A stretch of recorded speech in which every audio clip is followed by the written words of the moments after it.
তো আমরা যারা স্মার্টফোন ব্যবহার করি তারা প্রত্যেককে জানি যখন আমরা নোটিফিকেশন বারে এরকম করে টান দেই তখন কিন্তু এই ওল্ড ভার্সনের নোটিফিকেশনটা কিন্তু চলে আসে। ঠিক আছে, বেশিরভাগ ফোনে দেখবেন কিন্তু এরকম আসে। তো এখানে কিন্তু আপনি কিন্তু ওল্ড ভার্সনটাই ব্যবহার করছেন, আপনাকে নিউ ভার্সন আনতে হবে। পাশেরটাই দেখতে পাচ্ছেন এটা কিন্তু একটা নিউ ভার্সন। এই নিউ ভার্সনে কিন্তু নতুন নতুন ফিচার্স কিন্তু যুক্ত করে দেওয়া হয়েছে।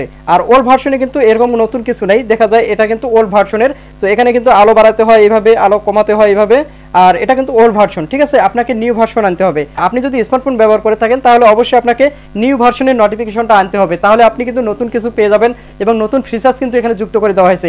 আর ওল্ড ভার্সনের যে নোটিফিকেশন বারটা আছে এটা কিন্তু তেমন কিছু নেই, এখানে কিন্তু অল্প কিছু দেওয়া আছে। আর আপনি যদি এই নতুন ভার্সনের নোটিফিকেশন বারটা যদি আপনি ইউজ করেন তাহলে কিন্তু আপনি অনেক কিছু এখানে কিন্তু এক্সট্রা পেয়ে যাবেন। আর আপনি ওল্ড ভার্সন থেকে আপনি নিউ ভার্সনে কিভাবে নিয়ে আসবেন চলুন আজকের এই ভিডিওতে আমি আপনাদেরকে দেখিয়ে দেবো।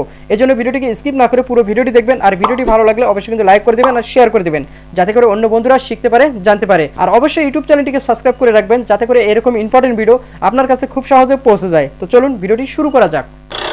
তো ফার্স্ট অফ অল আপনি যে কাজটি করবেন, আপনি চলে যাবেন আপনার ফোনের সেটিংসে। তো সেটিংসে আসার পর এখন এখানে আপনি কি করবেন, স্ক্রল ডাউন করে একটু নিচের দিকে আসবেন। নিচের দিকে আসলে এখানে আপনারা দেখতে পারবেন নোটিফিকেশন অ্যান্ড স্ট্যাটাস বার এই লেখাটা আছে, আপনি জাস্ট এই লেখাতে ক্লিক করে দেবেন।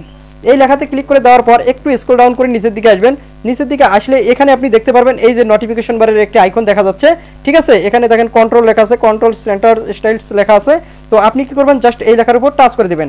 এই লেখার উপর টাচ করে দেওয়ার পর দেখেন এখানে কিন্তু নিউ ভার্সন এবং ওল্ড ভার্সন দেওয়া আছে, যেটা আমার ফোনে কিন্তু ওল্ড ভার্সন আপনারা দেখতে পাচ্ছেন, এটা কিন্তু ওল্ড ভার্সনের।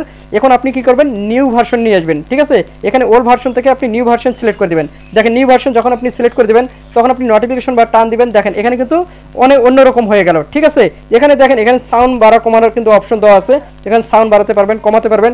এক কথা এখানে কিন্তু আপনি অনেক কিছু ফিচার্স কিন্তু এক্সট্রা পেয়ে যাবেন। ঠিক আছে, আর আগেরটার চেয়ে কিন্তু এখানে কিন্তু সহজ করে দেওয়া আছে। এখন দেখা যাচ্ছে আপনি জাস্ট এইভাবে টান দিবেন, আপনি কিন্তু একসঙ্গে সবগুলো চলে আসলো। আর যখন আপনি ওল্ড ভার্সনের করে দিবেন তখন কি হবে, দেখেন এখানে কিন্তু আরেকবার টান দিয়ে আনতে হচ্ছে। ঠিক আছে, এটা কিন্তু ওল্ড ভার্সনের। তো আপনি কিভাবে নিউ ভার্সনে নিয়ে আসবেন, তো আশা করি আপনারা বুঝতে পেরেছেন। ঠিক আছে, আপনি এইরকম নিউ ভার্সনে সিলেক্ট করে দিবেন, তাহলে দেখবেন আপনার ভার্সন নোটিফিকেশন বারটা কিন্তু নিউ হয়ে যাবে, এক কথায় অন্যরকম হয়ে যাবে। তো আশা করি আপনারা বুঝতে পেরেছেন। যদি ভিডিওটি ভালো লাগে অবশ্যই লাইক করে দেবেন আর শেয়ার করে দেবেন, যাতে করে অন্য বন্ধুরা শিখতে পারে, জানতে পারে। তো আজকে পর্যন্ত, আগামী ভিডিও দেখার অনুরোধ রইল। ধন্যবাদ।